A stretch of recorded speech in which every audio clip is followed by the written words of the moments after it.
देखिए, आज का दिन भारतीय पैकेजिंग संस्थान के लिए बड़ा हिस्टोरिकल डे है।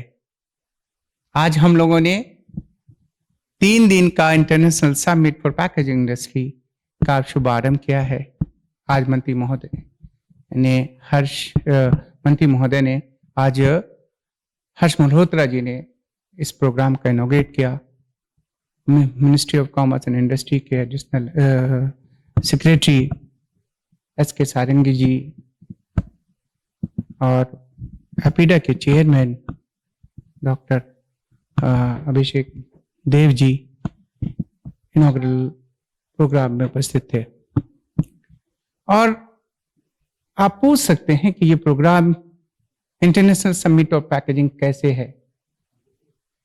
आपने देखा होगा कि आज लगभग 400 से ज्यादा लोग आमंत्रित हैं, इस प्रोग्राम को में उपस्थित हैं, लेकिन 400 में से 50 ऐसे विदेशी लोग भी हैं जो इस प्रोग्राम में उपस्थित हैं और 20 से ज्यादा कंट्री के लोग इस प्रोग्राम को फिजिकली अटेंड कर रहे हैं। और अभी ये शो लाइव है तो हमने देखा है कि 40 से ज्यादा कंट्री के लोग इसको लाइव देख रहे हैं। तो ये पैकेजिंग इंडस्ट्री का जो थीम था है बहुत ही इंपॉर्टेंट थीम हमने डिजाइन किया है। इसकी शुरुआत आज से 6 साल पहले जब हमने पहले के वर्जन के इंटरनेशनल समिट कर रहे थे, उस वक्त हम 3S पैकेजिंग के कॉन्सेप्ट को लेके बढ़े थे। 3S पैकेजिंग वो ये था, सेफ, सिक्योर और सस्टेनेबल होना चाहिए। पैकेजिंग सेफ होना चाहिए और सिक्योर होना चाहिए और सस्टेनेबल होना चाहिए। लेकिन आज के दौर में जो इंटरनेशनल कॉम्पिटिटिवनेस है, इनोवेशन की दरकार है, तो उस वक्त हमने 2S और जोड़ दिया। आज हर चीज स्मार्टनेस से जुड़ा हुआ है, तो पैकेजिंग का फील्ड कैसे अछूता रहे, तो इसलिए हमने स्मार्टनेस ऑफ पैकेजिंग वर्ड डाला है कि पैकेजिंग शुड बी स्मार्ट। और उसके बाद सबसे अहम है कि harmonisation, cost optimisation is important part of sustainability. तो स्टैंडर्डाइजेशन बड़ा इंपॉर्टेंट हो गया है। कितना बड़ा था? देखिए, पैकेजिंग के बारे में थोड़ा सा हम बताएंगे कि जो पैकेजिंग इंडस्ट्री है वो 15% उसका एनुअल ग्रोथ है, एंड ग्लोबल पैकेजिंग इंडस्ट्री का जो ग्रोथ है 3.9%। और इंडिया में जो पैकेजिंग सेक्टर है ये 4th इंपॉर्टेंट पैकेजिंग इंडस्ट्री का सेक्टर है। जिस रफ्तार से packaging industry, Indian packaging industry grow कर रही है, वो दिन दूर नहीं जो भारत सरकार, हमारे माननीय प्रधानमंत्री का उद्देश्य है आत्मनिर्भर भारत, भारत को तीसरी अहम शक्ति और पैकेजिंग सबसे बड़ी पहली जो इंडस्ट्रियल सेक्टर होगी, जो पैकेजिंग सेक्टर होगी, वो packaging will be the 3rd important industrial sector. तो इस साल हमने एक ISPI 2025 ऑर्गेनाइज किया है और उसका मकसद ये है कि जो पैकेजिंग इंडस्ट्री के अंदर में बेस्ट प्रैक्टिसेस हैं, जो नए डेवलपमेंट हैं, उनके बारे में इंटरनेशनल स्पीकर, इंटरनेशनल डेलीगेट्स और इंडिया के पैकेजिंग इंडस्ट्री के स्टेक होल्डर्स को साथ में मिला के उनके साथ विचार विमर्श किया जाए। आपस में जो चीज़ें डेवलप करने के लिए आवश्यक हैं उनको आइडेंटिफाई किया जाए। और चूंकि गवर्नमेंट के साथ कांस्टेंट इंटरेक्शन है पैकेजिंग इंडस्ट्री का IIP के थ्रू, तो इस मेथड को यूज़ करके और जो नए डेवलपमेंट्स हैं, एक पैकेथॉन इवेंट है जो कि स्टार्टअप्स और स्टूडेंट्स के लिए एक स्पेशल इवेंट है। एक हमने यहाँ पे एग्जीबिशन लगाया है जिसमें कि हमारे जितने पैकेजिंग इंडस्ट्री के पार्टिसिपेंट्स हैं उन्होंने अपनी सामग्रियों को और टेक्नोलॉजी को सामने रखा है। और एक रिसर्च कॉन्क्लेव है जिसके अंदर में जो रिसर्च पेपर्स प्रस्तुत किए जाएंगे। तो मकसद ये है कि जो बेस्ट प्रैक्टिसेस हैं पूरे ग्लोब में, उनको ध्यान में रख के हम अपने पैकेजिंग स्टैंडर्ड को और पैकेजिंग मेथोडोलॉजी को कितना ग्रास रूट तक पहुंचा सकते हैं, ताकि कश्मीर से कन्याकुमारी तक और ईस्ट से लेकर वेस्ट तक छोटे छोटे शहरों में जहाँ की छोटी इंडस्ट्री हैं, MSME या कुटीर उद्योग या फार्मर्स, जिनके पास IIP अपना आउटरीच प्रोग्राम आगे बढ़ा रहा है अपने रिसोर्सेज को यूज करके, यूथ को पूरा बढ़ावा है। मैंने IIP के स्टूडेंट्स को मुंबई से और जो लोग आ रहे हैं उनको पूरी सुविधा प्रदान की है ताकि आके वो पार्टिसिपेट करें जो पैकेथॉन इवेंट जो मैंने बताया था। और आप देखेंगे कि जो 25 छात्र आए हैं, मिनिस्ट्री ऑफ एक्सटर्नल अफेयर्स का एक प्रोग्राम है इंटरनेशनल टेक्निकल एजुकेशन कोऑपरेशन का, ITEC बोलते हैं। तो उसमें भारत का विदेश मंत्रालय विदेश के छात्रों को इंडिया में स्किल डेवलपमेंट की भी सुविधा देता है, ताकि हम लोगों का इंटरैक्शन दूसरे देशों के साथ बढ़े। तो उसके तहत 25 छात्र भी आज आईआईपी दिल्ली में अपने अगले कोर्स में भाग ले रहे हैं, आईटीसी में। वो भी इस समिट के अंदर में पार्टिसिपेट कर रहे हैं।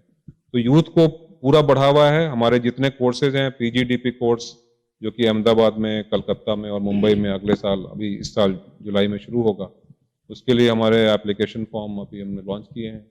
और आपके माध्यम से मैं सारे गार्डियंस को और छात्रों को बताना चाहता हूं कि इन कोर्सेज को यूज़ करके आप जो नॉर्मल इंजीनियरिंग कोर्स है या जो भी कोर्सेज हैं, फार्मेसी कोर्सेज हैं, उससे बहुत ज़्यादा आपको एक एम्प्लॉयबिलिटी बढ़ेगी।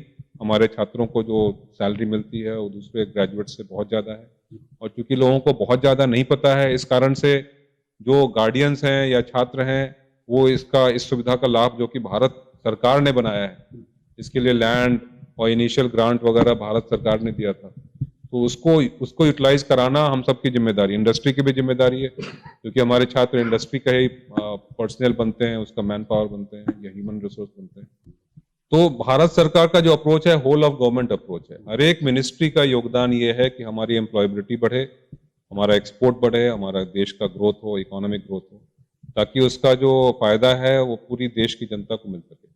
तो इस क्षेत्र में कोई नेशन की इकोनॉमी को बढ़ाने का सबसे अच्छा उपाय ये है कि आप उसके नेशन के पॉपुलेशन को स्किल प्रोवाइड करें, ताकि आप सब लोग अपने अपने घरों में जो भी योगदान कर सकते हैं नेशन बिल्डिंग में। नेशन बिल्डिंग कुछ नहीं है बट सिग्मा है, यानी कि एग्रीगेट है हर एक, हम में से हर एक आदमी के आउटपुट का। तो अगर हम सब लोग मिलकर अपने स्किल को इंक्रीज करेंगे और उसको इकोनॉमी में कंट्रीब्यूट करने की कोशिश करेंगे, तो हमारा घर तो अच्छा चलेगा ही, साथ ही नेशन का भी ग्रोथ होगा, एक्सपोर्ट बढ़ेगा, इकोनॉमी बढ़ेगी। आपने बहुत अच्छा सवाल पूछा है।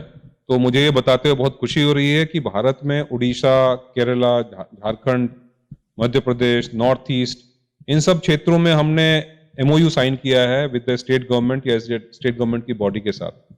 और हमारे लिमिटेड रिसोर्सेज हैं, इसके बावजूद हम बहुत बड़ी संख्या में किसानों को और एमएसएमई को, कुटीर उद्योग को आउटरीच करके पैकेजिंग के द्वारा उनको हेल्प करने की कोशिश कर रहे हैं। और दूसरा जो one district one product scheme है भारत सरकार की, उसके तहत जो कारीगर थे, जैसे आपको अलीगढ़ का ताला पता होगा, जब हम लोग बच्चे थे तो ताला जो था वो तेल बड़े कागज में लपेटा होता था, आपको भी याद होगा, जो आप में से थोड़े बड़े होंगे, बाकी तो यंग है। लेकिन अब उस ताले को हमने एक बहुत अच्छा पैकेजिंग का रूप देके उसको एक्सपोर्ट क्वालिटी का बनाया, और जिसमें खर्चा कुल 200 रुपये 250 रुपये आएगा, लेकिन उससे जो वैल्यू एडिशन होगा उस एक्सपोर्ट कंसाइनमेंट का वो बहुत ज्यादा होगा। उसी तरह जो डॉल्स बनते थे, जो गुड़िया आप देखते होंगे विलेज फेयर में, उसके अंदर में बहुत कारीगरी होती है, बारीक कारीगरी होती है, लेकिन उसको विदाउट पैकेजिंग आप बाहर के मार्केट में या इंडियन डोमेस्टिक मार्केट में ही बड़े शहर में नहीं पहुंचा सकते, क्योंकि जैसा हम देखते हैं जो दिखता है वो बिकता है, जैसा मंत्री जी ने भी कहा था। तो उस पैकेज को सही करना और उसके द्वारा उसके वैल्यू एडिशन को बढ़ाना, ये एक बहुत बड़ा काम है जिसमें हम पूरे जी जान से लगे हुए हैं। बहुत अच्छा एटमॉस्फेयर, बहुत अच्छा एनवायरनमेंट यहाँ पर है। मेक इन इंडिया, स्टार्टअप्स को, इन सभी को बहुत प्रोत्साहन सरकार के द्वारा दिया जा रहा है। प्रधानमंत्री जी ने इस बार के बजट में भी जो हमारा एमएसएमई सेक्टर है, स्मॉल मीडियम एंटरप्रेन्योर्स हैं, उनके लिए उसकी डेफिनेशन को और बेटर किया है। अब 2.5 करोड़ की इन्वेस्टमेंट और 10 करोड़ की टर्नओवर के लोग भी एमएसएमई सेक्टर में ही आते हैं, और एमएसएमई सेक्टर को सरकार की तरफ से बहुत से सहूलतें दी गई हैं, चाहे उसको लोन को लेकर के हो, इंटरेस्ट को लेकर के हो, उनके लिए न्यू स्टार्टअप्स स्टार्ट करने के लिए बेटर एटमॉस्फेयर देने की बात हो। तो आदरणीय प्रधानमंत्री जी के नेतृत्व में देश की सरकार बहुत अच्छा इंडस्ट्री के लिए भी, जिससे कि देश की इकोनॉमी विश्व में तीसरे पायदान तक पहुंच सके, इसके लिए सभी का contribution with sustainable packaging and safe packaging. तो सर, ग्रीन दिल्ली का सपना हमारा पूरा होगा क्या, क्योंकि इस दिशा में काफी आगे बढ़ रहे हैं?